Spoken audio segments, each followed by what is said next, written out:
So my name is Katharine Chao. I go by Kathy, and my practice area is employment litigation and advising, and I represent employees exclusively, so on the plaintiff side. And I work at my own firm, Olivier Schreiber Chao in San Francisco. Well, an employment litigator solves problems for her clients. Obviously, as lawyers, we're all problem solvers first and foremost.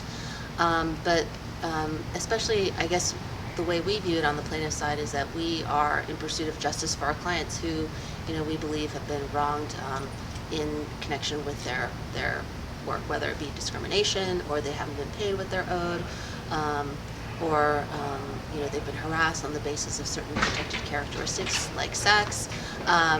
So we sort of view ourselves as social justice warriors on behalf of employees. What do I like most? I like the constant variety of situations our clients are faced with. Employment law is a pretty broad area, and there's an infinite variety of situations in which employers and employees can find themselves. So I like the variety, and I definitely like the culture we've got at our firm. We've got a lot of we've got a collaborative approach to working on our cases. All of our attorneys sort of work together on the cases, and that provides for a really collegial environment. Oh, wow.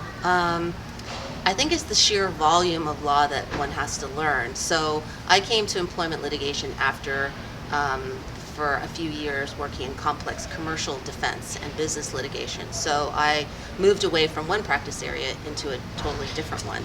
And the sheer volume of statutes, of cases, of regulations, of opinion letters in employment law, that was the biggest challenge, was synthesizing all of those different sources to figure out the problems for our clients. The typical day would involve, obviously, you're constantly checking email. We're in this digital age, so the clients and my partners and opposing counsel, we're very responsive, so we're constantly on email wherever we are. There might be a court appearance, there might be a deposition. So you're not necessarily in the office all the time, but there is a decent amount of time in the office just, researching, drafting pleadings, responding to discovery, talking on the phone to new clients, and meeting with new clients who, come into our office to talk about whether they have a case we can take on. If you're a law student, I think take, an employment law course at school. If it's offered to you, I would definitely try to network with other attorneys who are in the practice area.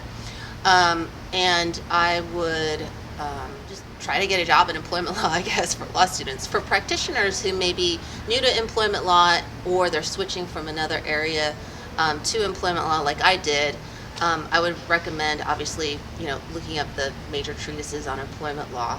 It feels like even after years of practice, you can never learn too much from those. And joining an attorney association. So for me, I do plaintiff side work, and I'm a member of the California Employment Lawyers Association, or CELA, C-E-L-A, and they have tons of resources for, from very experienced to novice plaintiff side lawyers to get up to speed. So the tools I would advise for new attorneys, obviously, practice guides are really important. I find the CEB Advising Employers and Employees practice guide to be very useful. You just kind of get the answer quick, and with employment law, there are so many different regulations and statutes. It's really nice to have a source that you can go to get the answer quick. And then I would also recommend for plaintiff side practitioners to join CELA, the California Employment Lawyers Association. They have a fantastic listserv, members only, briefs and examples, and it really helped me accelerate my practice.